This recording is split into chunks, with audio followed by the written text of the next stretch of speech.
sebagai utusan Allah. Ketika itu terbukti dan dapat dibuktikan bahwasanya Nabi Muhammad adalah utusan Allah, maka secara otomatis segala apa yang beliau sampaikan ya adalah kebenaran. Ya. Adalah kebenaran. Sebagaimana ketika kita membuktikan bahwasanya Al-Qur'an adalah firman Allah, secara akal kita buktikan demikian. Maka secara otomatis segala apa yang dituangkan oleh Allah Ta'ala di dalam Al-Quran adalah kebenaran. Ya. Dan kita jelaskan bahwasanya di antara metode ilmiah untuk membuktikan keberadaan sesuatu atau kejadian yang terjadi tidak harus kita melihat secara langsung, tetapi ketika kita menerima informasi yang dapat divalidasi, maka itu merupakan salah satu bukti ilmiah, ya, metode ilmiah untuk membuktikan kebenaran segala sesuatu. Sebagai contoh, kita nggak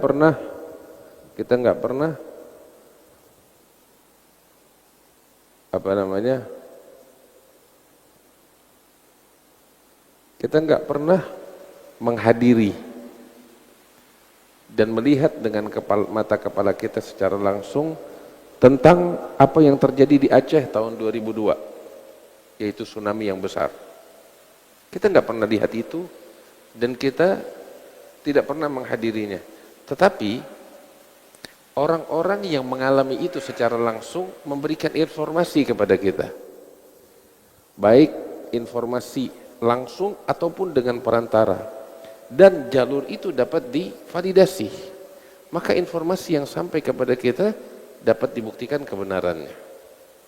Demikian halnya tentang keberadaan malaikat. Kita nggak melihat malaikat, tetapi pihak-pihak yang melihat, dalam hal ini Nabi Baginda Shallallahu Alaihi Wasallam, yang bisa dibuktikan kebenaran ucapannya, yang bisa dibuktikan kenabiannya, sosoknya sebagai nabi, beliau menyatakan tentang para nabi.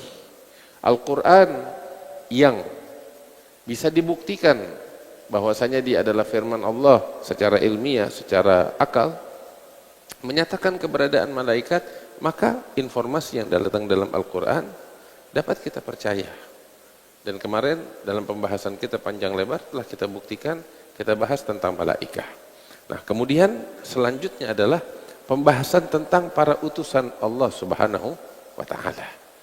Di antara yang dibahas, antu'mina billahi wa malaikatihi wa kutubihi wa rusulihi, beriman kepada para kitab-kitab suci dan kepada para rasul utusan. Nah, ini sebenarnya dua hal yang saling berkaitan satu sama lain. Dua hal yang saling berkaitan satu sama lain. Nah, teman-teman yang dimuliakan oleh Allah Subhanahu wa Ta'ala, sama halnya sebelum kita bicara tentang tentang kitab suci, iman kepada kitab suci. Sebab ini berkaitan satu sama lain. Kita berbicara tentang iman kepada para nabi.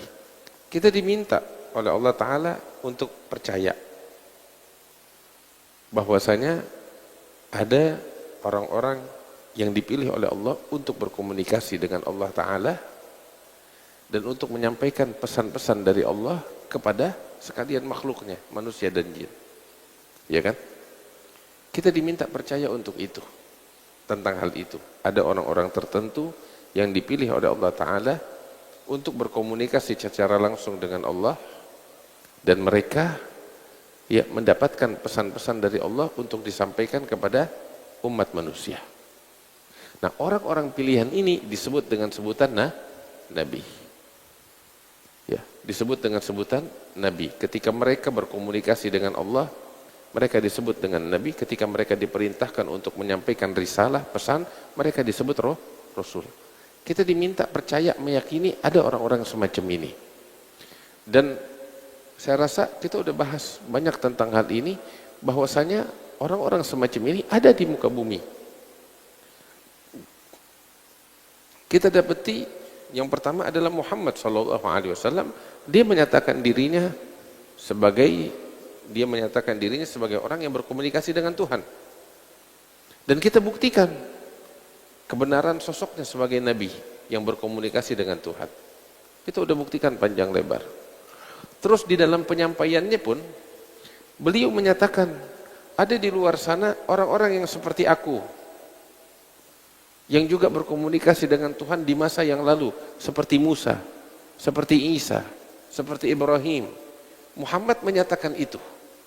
Seperti tadi kita bilang, tatkala kita telah membuktikan, memvalidasi kenabian seorang Nabi Muhammad, maka secara otomatis segala apa yang beliau sampaikan adalah kebenaran yang harus kita terima dan yakini.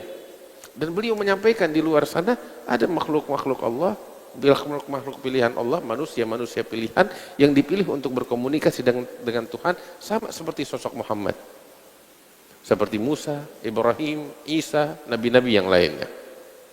Al-Quran pun menyatakan demikian. Ya. Kemudian sumber ini datangnya bukan hanya dari kita, bukan hanya dari Nabi Muhammad dan Al-Quran. Bahkan orang-orang yang di luar sana, yang terpisah dari kita, mereka juga menyatakan bahwasanya ada seorang laki-laki bernama Isa. Ya, yang bernama Isa, atau mereka namakan, mohon maaf, dengan sebutan Yesus. Ya, mereka namakan itu. Terlepas kelompok mereka menyatakan dia adalah nabi atau anak Tuhan atau apapun lah yang mereka sampaikan, tetapi di luar sana, di luar pihak kita kaum muslimin yang beriman, ada pihak lain yang juga menyatakan ada seorang laki-laki bernama Isa. Dia orang yang istimewa. Dan berita tentang Isa ini, informasi tentang Isa telah diwariskan informasi dan beritanya secara turun-temurun selama 2000 tahun.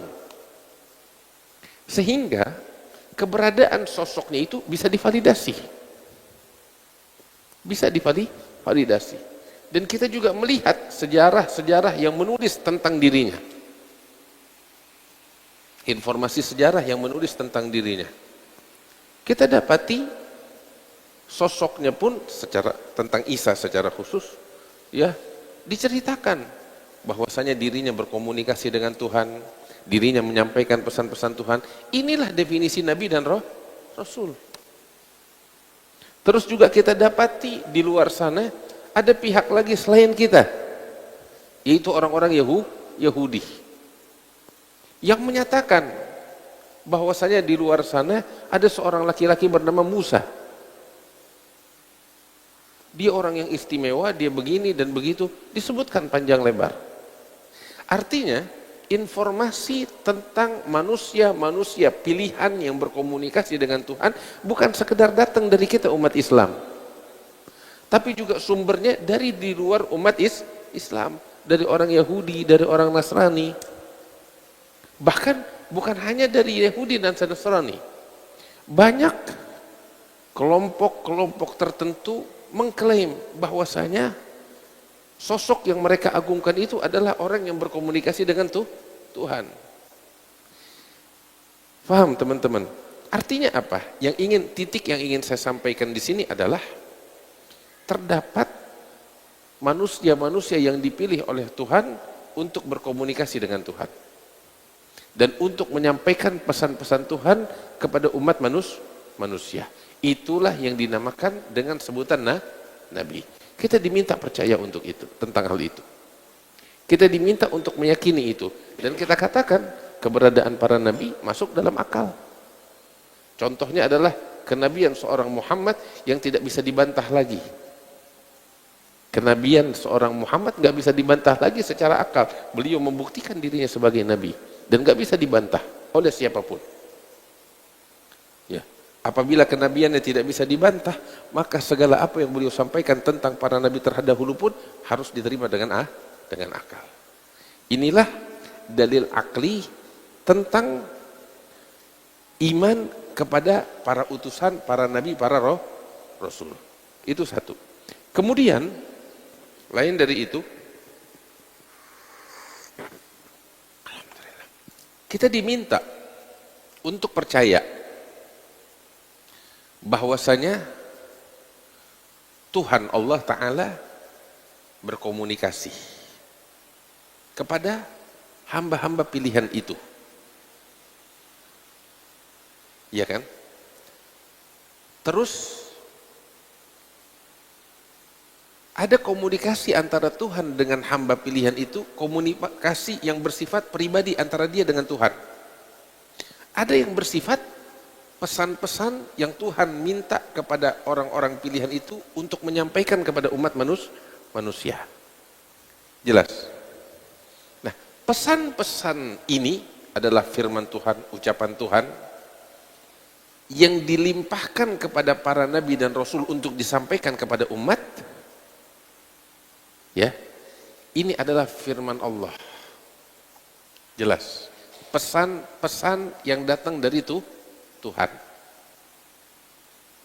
Nah, pesan-pesan ini ya Allah berikan, Allah titipkan kepada nabi-nabi yang ada di masa-masa tertentu. Sebagai contoh, tatkala Nabi Musa masih hidup, Allah Ta'ala berkomunikasi dengan Musa dan Allah memberikan pesan-pesan kepada Musa untuk disampaikan kepada umatnya Bani Israel. Dan pesan-pesan itu disampaikan dan dibukukan. Maka dinamakan pesan-pesan Tuhan itu sebagai kitab suci. Yang diberi nama dengan nama Taurat. Jelas teman-teman. Demikian juga Isa yang berkomunikasi dengan Tuhan dan Tuhan menyampaikan melalui Isa pesan-pesan kepada umat manusia. Dan pesan-pesan itu disampaikan dan dikumpulkan. Maka disebut pesan-pesan Tuhan ini firman-firman Tuhan yang disampaikan oleh Isa kepada umatnya dengan sebutan Injil. Jelas teman-teman. Demikian halnya dengan Nabi Daud. Ketika berkomunikasi dengan Tuhan, firman-firman Tuhan itu dibukukan atau dikumpulkan, sehingga apa yang dikumpulkan oleh Nabi Daud itu disebut dengan sebutan Zabur. Jelas, dengan sebutan Az-Zabur. Sama seperti apa yang disampaikan oleh Allah Ta'ala kepada Muhammad sallallahu alaihi wasallam. Firman-firman Allah itu, Nabi Muhammad menyatakan, ini pesan-pesan dari Tuhan, didokumentasikan atas perintah Allah. Maka jadilah satu kitab suci yang bernama Al-Quran. Firman-firman Allah yang Allah turunkan kepada Muhammad untuk disampaikan kepada kaumnya, kepada umatnya. Demikian pula Tuhan pernah memanggil Nabi Musa untuk menghadap kepadanya. Maka datanglah Nabi Musa bermunajat kepada Allah selama 40 hari. Kemudian ketika kembali beliau membawa lauh. Lauh itu lempengan. Yang tertulis di situ pesan-pesan dari Tuhan. Pesan-pesan dari Tuhan yang terukir di atas al-lauh, lempengan. Itu pun masuk dalam kategori firman Allah. Sebagaimana Allah juga mengirim kepada Nabi Musa dan Nabi Ibrahim lembaran-lembaran, ya, melalui malaikat Jibril disampaikan kepada Nabi Musa, Nabi Ibrahim, lembaran-lembaran yang berisi pesan-pesan dari Allah. Itu juga masuk di dalam kategori firman Allah. Jelas teman-teman.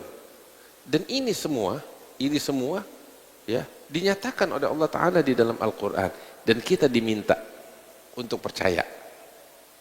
Untuk percaya bahwasanya Allah pernah berfirman, berkomunikasi dengan Musa, berkomunikasi dengan Isa, berkomunikasi dengan Daud, memberikan lembaran-lembaran kepada Nabi Musa, Nabi Ibrahim, memberikan lempengan kepada Nabi Musa, ya, dan menurunkan firman-firmannya kepada Muhammad sallallahu alaihi wasallam untuk percaya itu. Dan ini bisa dibuktikan dengan membuktikan kebenaran Al-Quran. Dan ini bisa dibuktikan dengan membuktikan kebenaran Nabi besar Muhammad sallallahu alaihi wasallam.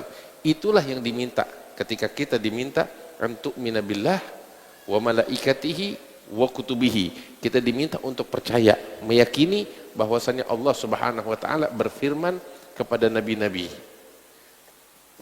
Dan firmannya itu didokumentasikan di dalam kitab-kitab suci itu. Selesai. Itu yang diminta untuk kita yakini. Jelas teman-teman? Itu yang diminta untuk kita yakini dan kita percayai.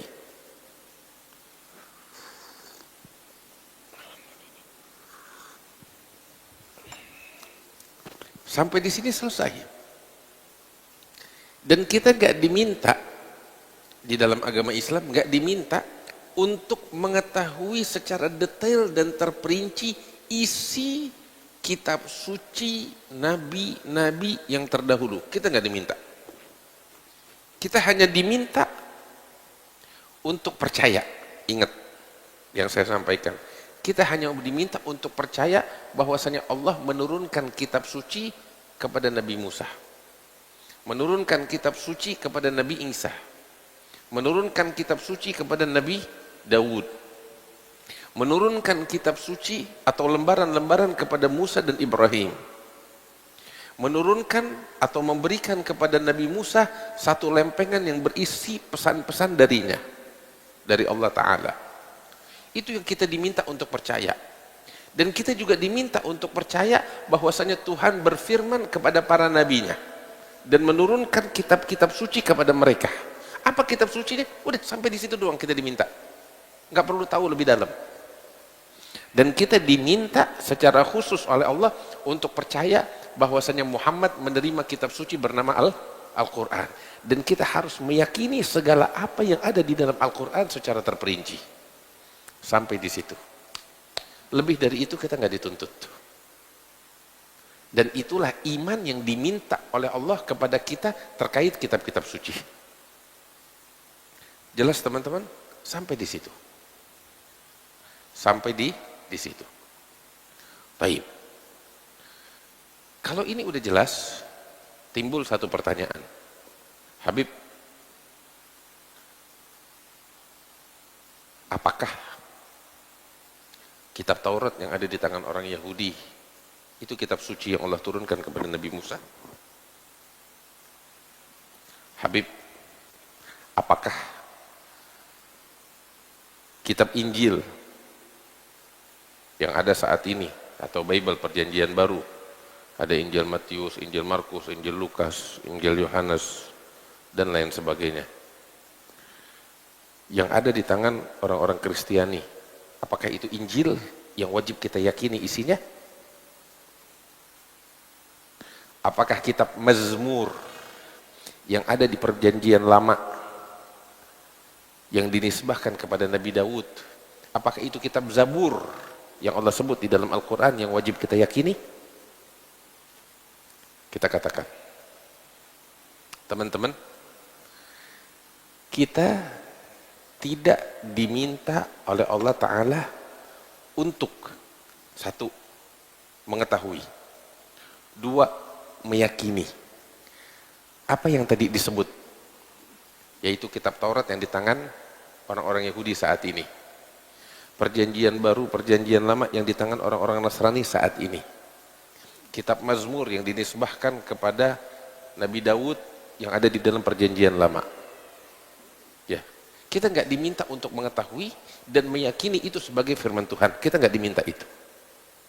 Kita hanya diminta oleh Allah Ta'ala bahwasanya satu keyakinan yang berupa kita harus percaya Tuhan menurunkan firman kepada Musa, namanya Taurat. Selesai sampai di situ. Apakah Taurat yang ini? Enggak, kita enggak tahu. Kita enggak tahu. Dan kita enggak dituntut untuk mempercayai itu sebagai Taurat. Faham enggak di sini perbedaannya? Sebab gini,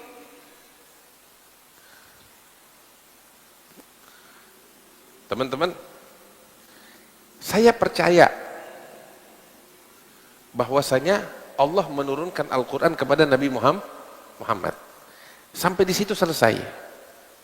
Tapi Habib Abdullah datang bawa satu buku, bilang nih Al-Quran, dia mengklaim itu Al-Quran. Saya nggak dituntut untuk percaya yang di tangannya Abdullah. Yang saya dituntut mempercayai apa yang di tangan Nabi Muhammad yang telah divalidasi. Contohnya seperti itu. Saya dituntut untuk percaya Allah turunkan firman kepada Nabi Musa bernama Taurat. Apakah ini yang dipegang Yahudi? Enggak, itu bukan urusan saya. Saya nggak diminta untuk percaya itu, nggak diminta untuk mengetahui isinya, dan nggak diminta untuk meyakini apa yang ada di dalamnya, yang di tangan orang-orang Yahudi. Saya hanya diminta percaya bahwasanya Allah menurunkan kitab suci Taurat kepada Musa. Selesai sampai di situ. Isinya nggak perlu kita tahu. Sebab apa? Allah sendiri dalam Al-Quran menegaskan bahwasanya Bani Israel ahlul kitab, baik itu Yahudi maupun Nasrani, Tuhan menegaskan dalam kitab suci mereka bahwasanya mereka mentahrif, mengubah-ubah isi kitab suci mereka. Mengubah-ubah isi kitab suci mereka. Itu Tuhan mengatakan kepada kita dalam Al-Quran. Sehingga kita nggak bisa membuktikan ini dia atau bukan nih firman Allah yang Allah dulu turunkan kepada Nabi Musa. Kita nggak bisa buktikan itu. Sehingga kita nggak dituntut oleh Allah untuk mempercayai itu. Kita hanya dituntut mempercayai bahwa Allah menurunkan firman-Nya bernama Taurat kepada Musa, Allah menurunkan firman-Nya bernama Injil kepada Isa, Allah menurunkan Zabur kepada Nabi Daud, dan Allah menurunkan lembaran-lembaran kepada Musa dan Ibrahim, dan menurunkan Allah, lempengan berisi pesan-pesan dari Allah kepada Nabi Musa. Sampai di situ. Dan menurunkan Al-Quran kepada Nabi Muhammad SAW. Selesai sampai di situ. Lebih dari itu kita nggak dituntut untuk mengetahuinya dan mempercayainya. Bahkan teman-teman yang dimuliakan oleh Allah Subhanahu wa taala,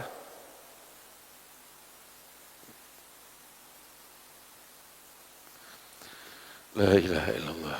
Teman-teman yang dimuliakan oleh Allah,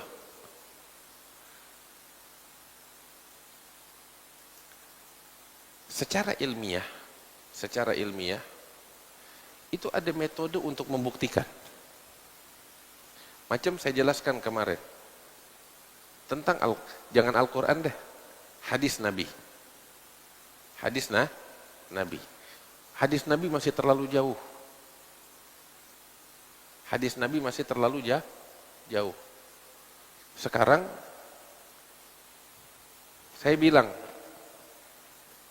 kakak saya Habib Jindan ngomong begini dan begitu. Ini omongan yang Habib Jindan sampaikan melalui saya katakan Habib Jindan menyampaikan sesuatu, bisa benar bisa enggak klaim saya. Itu ada metode ilmiah untuk membuktikan kebenaran informasi itu. Informasinya berupa Habib Jindan ngomong begini dan begitu. Itu informasinya. Untuk membuktikan, menvalidasi itu ada metode ilmiahnya. Ya, apa metode ilmiahnya? Saya harus dibuktikan Ahmad ini betul gak jumpa sama Habib Jindan? Oh, dia pernah berjumpa. Baik. Berarti kemungkinan komunikasi ini didengar oleh Ahmad bisa dibuktikan karena memang pernah berjumpa. Itu satu. Yang kedua, isi kandungannya. Habib Jindan ngomong begini dan begitu. Ahmad menyampaikan demikian. Kira-kira ada saksi yang lain nggak yang mendengar? Oh, ternyata ada saksi yang lain. Habib Abdullah dengar Habib Jindan ngomong begini dan begitu. Sama persis dengan yang saya sampaikan. Berarti informasi tentang ucapan Habib Jindan bukan saya doang yang mengklaim. Ada 2 orang, ada 3 orang, ada 4 orang.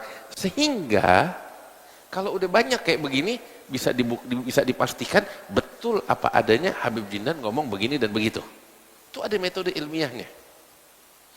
Ilmu hadis pun kita ingin membuktikan Nabi Muhammad menyatakan ini dan itu ada metode ilmiahnya. Dinamakan ilmu mustalahul hadis. Itu syaratnya tuh setiap penyampai pesan itu harus mendengar dari penyampai pesan sebelumnya, terus bersambung sampai kepada Nabi Muhammad Shallallahu Alaihi Wasallam. Nggak bisa saya ngomong, Nabi Muhammad ngomong begini-begini, Nabi Muhammad bersabda, Habib Abdullah bakal menyangkal saya, kamu emang hidup di zaman Nabi? Enggak. Dari mana kamu tahu Nabi Muhammad ngomong seperti itu? Saya akan katakan, guru saya ngomong, guru kamu hidup di zaman Nabi? Enggak. Dari mana guru kamu tahu Nabi Muhammad ngomong? Iya kan? Saya dapat dari gurunya. Dan begitu seterusnya sampai kepada Nabi Muhammad Sallallahu Alaihi Wasallam. Itu estafetnya, rantaiannya ada jelas. Itu beberapa metode ilmiah untuk membuktikan kebenaran hadis Nabi Muhammad Sallallahu Alaihi Wasallam. Demikian halnya dengan Al-Quran, teman-teman. Itu setiap huruf itu, ya, setiap huruf dari Al-Quran itu ketika dibacakan oleh Nabi Muhammad kepada para sahabatnya, itu dihafal oleh ribuan sahabat. Dan kemudian secara hafalan itu dihafal, sehingga kalau ada yang luput dari yang satu, diingatkan oleh yang lain. Bukan satu, bukan dua orang penghafal Quran di zaman Nabi, tapi banyak. Sehingga satu kesalahan itu akan terlacak dari hafalan mereka. Itu pertama. Kedua, secara tertulis pun itu ada namanya mushaf induk. Mushaf induk. Ditulis Al-Quran dari sejak Nabi Muhammad hidup. Kemudian disempurnakan lagi pendokumentasiannya, metode pendokumentasiannya di zaman Abu Bakar dan Umar. Kemudian di zaman Utsman ibn Affan disatukan menjadi satu mushaf. Namanya mushaf Utsmani atau mushaf induk. Dan begitu seterusnya, dan ini diriwayatkan secara sanad dengan sanad yang mutawatir. Itu ada metode ilmiahnya, sehingga kalau ada orang yang menambahkan satu huruf dalam Al-Quran atau menguranginya, itu akan kelacak, ketahuan. Sampai seperti itu, teman-teman. Nah, ini Al-Quran yang umurnya 1400 tahun yang lalu. Berbeda halnya dengan Injil atau apa namanya, perjanjian baru atau perjanjian lama, kitab suci mereka yang berumur lebih dari 2000 tahun yang lalu. Metode semacam ini tidak ada pada mereka, sehingga secara ilmiah, bukan saya yang ngomong, para ahli ilmuwan juga menyatakan demikian. Secara ilmiah membuktikan atau memvalidasi kitab suci mereka sangat sulit sekali secara ilmiah. Sangat sulit sekali.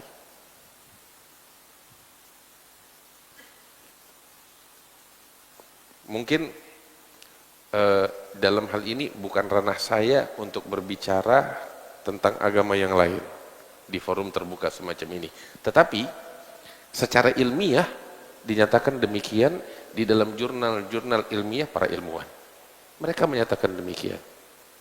Dan kita pun meneliti seperti itu. Sulit untuk memvalidasi secara ilmiah kitab-kitab suci mereka.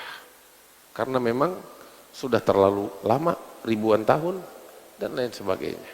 Itu secara ilmiahnya aja demikian. Apalagi, apa namanya, yang sampai kepada kita sekarang ini, sulit kita buktikan kebenarannya. Penuh dengan versi-versi yang berbagai macam.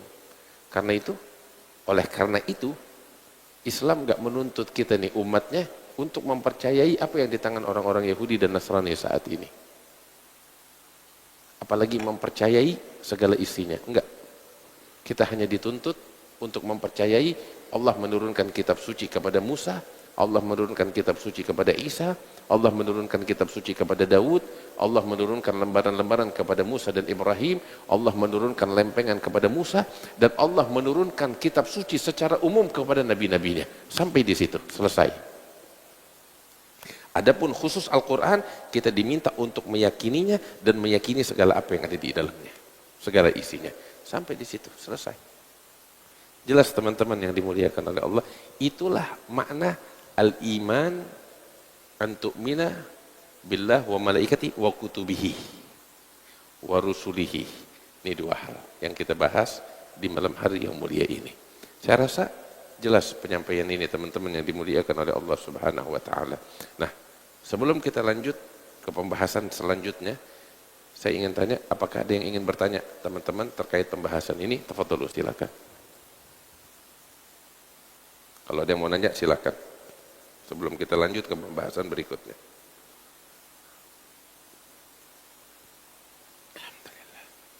Silakan. Langsung aja, nggak apa-apa. Oh, nggak kedengeran.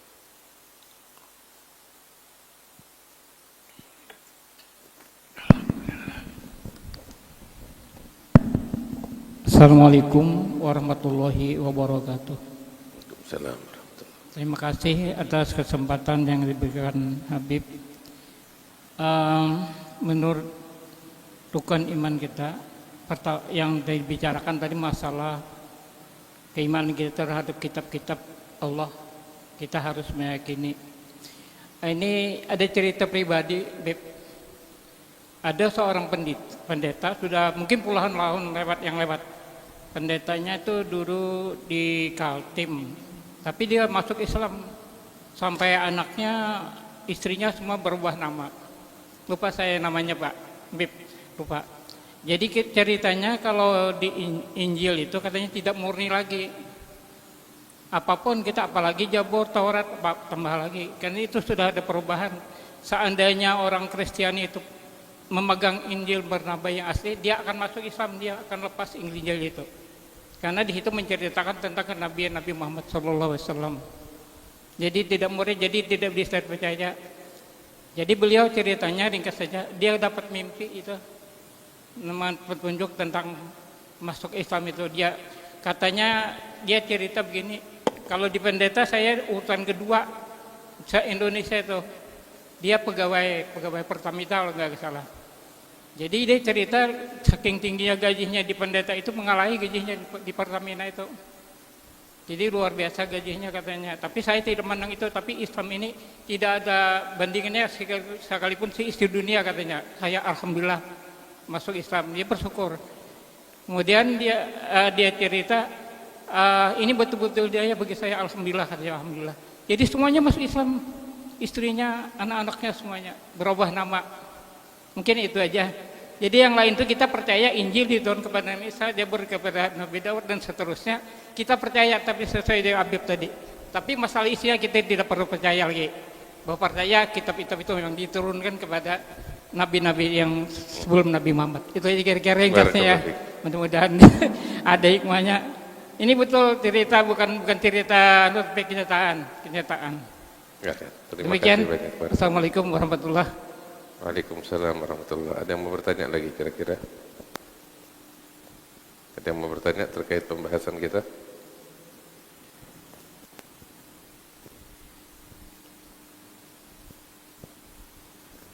Nah, enggak ada? Nah, kalau memang ini udah jelas, ini makna al-iman bi kutubihi wa bi rusulihi.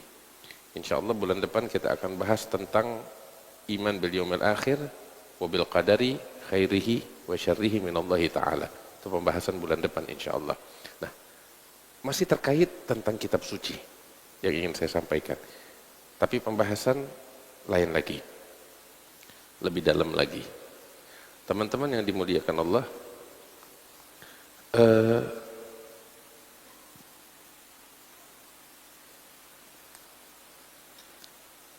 setelah yang tadi saya jelaskan bahwasanya kita hanya diminta mempercayai dari kitab-kitab suci nabi-nabi terdahulu, bahwasanya Allah menurunkan Taurat kepada Musa, Zabur kepada Daud, terus Injil kepada Isa, lembaran-lembaran suhuf kepada Musa dan Ibrahim, lauh lempengan kepada Nabi Musa, dan Allah secara umum menurunkan kitab suci kepada para nabi tanpa menyebut secara spesifik apa nama kitabnya dan siapa nabinya. Tapi Allah menurunkan kitab suci. Selesai sampai di situ. Selesai sampai di situ. Taib. Yang jadi pertanyaan, kalau Al-Quran kita udah tahu, kita percaya itu firman Allah, yang datang kepada Nabi Muhammad SAW, dan kita wajib mempercayai segala apa yang ada di dalamnya, dan itu bisa dibuktikan secara ilmiah. Selesai. Nah, yang jadi pertanyaan sekarang, bolehkah kita membaca dan mengkaji kitab suci mereka, umat-umat Yahudi, umat Nasrani, dan lain sebagainya? Bolehkah? Itu pertanyaan. Dan bolehkah kita mengambil isi kitab suci mereka sebagai referensi ilmiah bagi kita? Faham pertanyaannya, teman-teman? Jawabannya adalah, teman-teman yang dimuliakan Allah, kita nggak dilarang untuk membuka wawasan kita dari referensi apapun. Kamu boleh baca apapun. Nggak ada yang melarang kamu untuk membaca. Mau itu buku yang ditulis oleh siapapun, atau bahkan yang diklaim sebagai kitab suci. Kamu punya hak untuk membaca. Tapi ingat, kita diminta oleh Allah Ta'ala satu hal yang penting. Wala taqfu ma laysa laka bihi ilmun. Jangan kamu mengikuti sesuatu yang kamu nggak punya ilmunya. Segala informasi yang sampai kepada kamu, jangan kamu telan mentah-mentah, tapi kaji dan uji kebenarannya. Kamu dikasih akal oleh Allah. Kamu dikasih mata untuk melihat, telinga untuk mendengar, hati, akal untuk berpikir dan merenung. Kamu diberikan itu oleh Allah Ta'ala. Sehingga segala informasi yang sampai kepada kamu, jangan kamu telan mentah-mentah. Kita dilarang untuk itu. Tetapi kaji dan uji. Sekalipun itu adalah Al-Quran, jangan kamu telan mentah-mentah Al-Quran sebelum kamu mengkaji dan mengujinya. Sekalipun itu Nabi Muhammad SAW, jangan kamu menerima Muhammad sebagai Nabi secara mentah-mentah. Kaji dia dan uji. Saya sih nggak takut, kita udah mengkajinya dan udah mengujinya. Kita dapetin akal nggak bisa kecuali menerima beliau sebagai seorang nabi. Saya udah lakukan itu, menguji beliau, dan saya dapetin sosoknya istimewa, bukan sebagaimana manusia biasa, tetapi sebagai sosok yang istimewa, sosok seorang nabi dan rasul yang diutus oleh Allah. Teman-teman,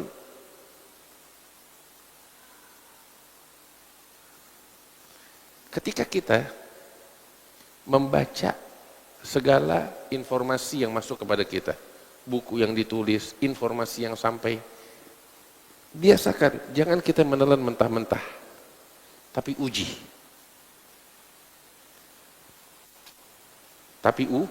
Uji. Kembali kepada kitab-kitab suci umat-umat beragama. Bolehkah kita membacanya? Saya katakan boleh sekedar baca. Tetapi seperti saya ingatkan, jangan kita menelan mentah-mentah tanpa kita mengujinya, tanpa kita menguji. Kalau memang setelah kamu uji, pesan yang disampaikan melalui kitab suci itu bisa diterima secara akal dan moral, silahkan terima, nggak ada yang larang. Tetapi jika isi atau pesan bertolak belakang dengan akal, maka gak perlu kita paksakan untuk menerimanya, sekalipun itu kitab suci. Kita diberikan akal untuk berpikir oleh Allah Subhanahu wa Ta'ala. Kamu mau membaca kitab suci itu, uji. Lihat apa isi. Kalau Kalau memang isinya pesan-pesan moral yang bermanfaat, tidak bertentangan dengan akal, tidak bertentangan dengan syariat Islam, silahkan kamu ambil, boleh, nggak ada yang larang. Namun ketika isinya bertentangan dengan akal, contoh, kamu akan dapati beberapa informasi dari kitab suci itu tentang kisah para nabi. Contohnya kisah yang diceritakan, kisah seorang Nabi Lut. Yang diceritakan di dalam kitab suci itu bahwasanya, mohon maaf, Nabi Lut melakukan hubungan seksual dengan anaknya sendiri. Ini bertentangan dengan akal. Seorang bapak tidak akan melakukan hubungan seksual dengan anak gadisnya sendiri. Itu bapak biasa. Bagaimana seorang nabi? Bertentangan dengan akal, bertentangan dengan moral. Ketika itu diceritakan oleh sesuatu yang diklaim sebagai kitab suci, sekalipun diklaim sebagai kitab suci, kita dikasih akal untuk berpikir oleh Allah Ta'ala. Hal ini bertolak belakang. Tidak mungkin seorang nabi yang suci, yang agung, yang dimuliakan melakukan itu kepada anaknya. Bertentangan dengan akal, nggak mungkin, mustahil, ini nggak masuk akal. Kalau memang demikian, nggak perlu kita terima. Dan informasi-informasi yang bertentangan dengan akal, kita akan dapati banyak di dalam apa yang diklaim dalam kitab suci, sebagai kitab suci. Faham teman-teman? Nggak perlu kita telan mentah-mentah. Maka itu, Baginda Sallallahu Alaihi Wasallam ketika melihat Umar bin Al-Khattab datang membawa lembaran dari kitab Taurat yang beliau dapati dari orang-orang Yahudi di Madinah. Nabi marah besar kepada Umar bin Khattab dan mengatakan kepada Umar, ya Umar, untuk apa kamu mengambil informasi dari sumber yang tidak jelas itu? Bukankah aku telah datang kepadamu dengan membawa Al-Quran yang bisa dipastikan kebenarannya, suci dari segala campur tangan manusia. Untuk apa lagi kamu menoleh ke sana? Kata Nabi SAW. Ini yang sudah bisa dibuktikan kebenarannya. Dan murni dari segala campur tangan manusia. Dapat diterima dengan akal dan moral. Untuk apa lagi kamu menoleh kepada sesuatu yang tidak jelas? Marah Nabi Muhammad SAW. Nabi begitu marah. Ketika kita main ambil tanpa kita uji. Tanpa kita uji kebenarannya. Nabi marah. Adapun perkara yang nggak bertolak belakang dengan akal dan moral, silahkan. Kamu mau pakai, kamu mau terima atau tidak, itu silahkan, haknya kamu. Nah itulah yang perlu kita ketahui dari kitab suci umat-umat yang terdahulu. Sekedar kita baca, silahkan, nggak ada yang larang. Sebagai sumber informasi ilmiah, kalaupun memang ilmiah.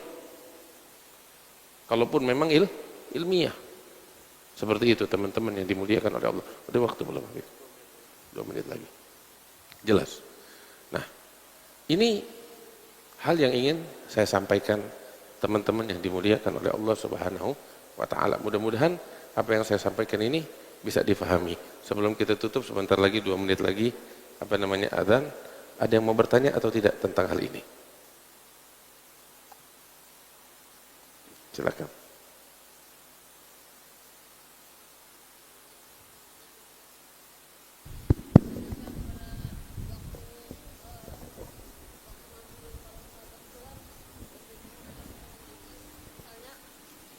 Nabi mengatakan sesuatu, misalnya ada mengatakan hadis gitu, mengatakan sesuatu apa gitu kan banyak para sahabat yang menyimak, yang mendengarkannya.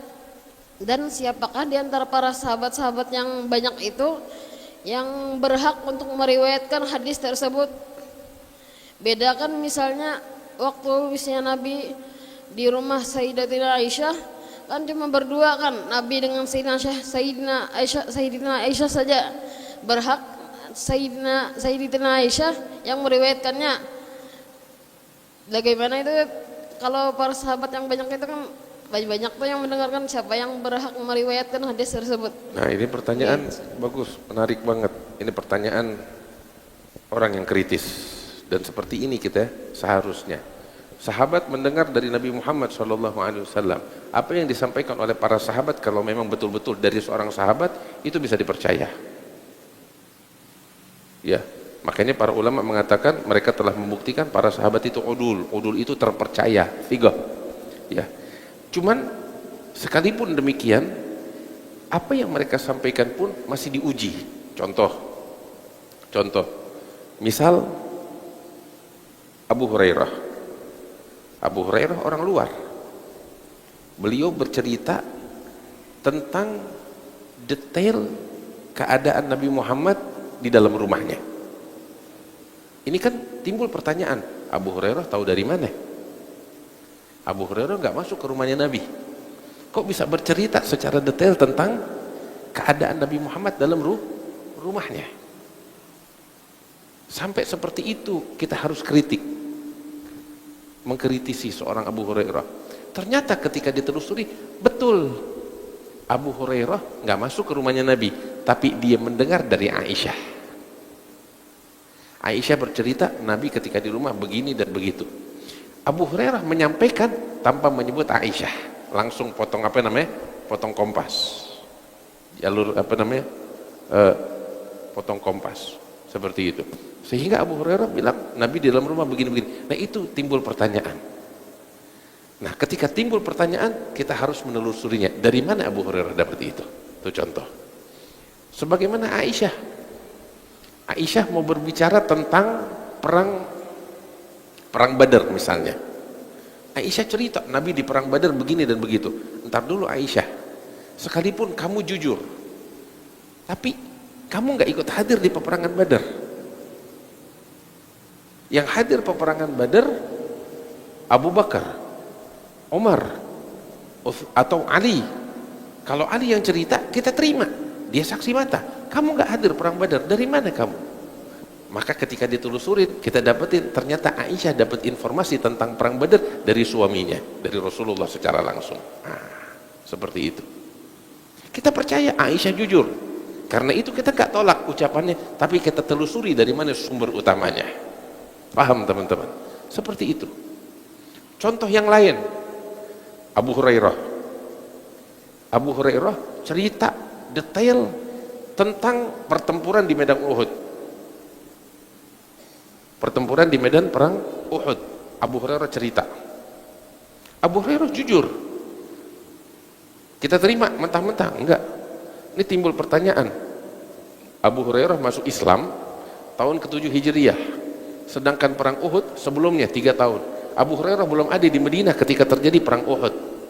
Bagaimana dia bisa menceritakan kisah perang Uhud sedangkan dia belum pernah datang ke Madinah di saat perang Uhud? Ayo. Tapi dia cerita, dia jujur. Kita telusurin.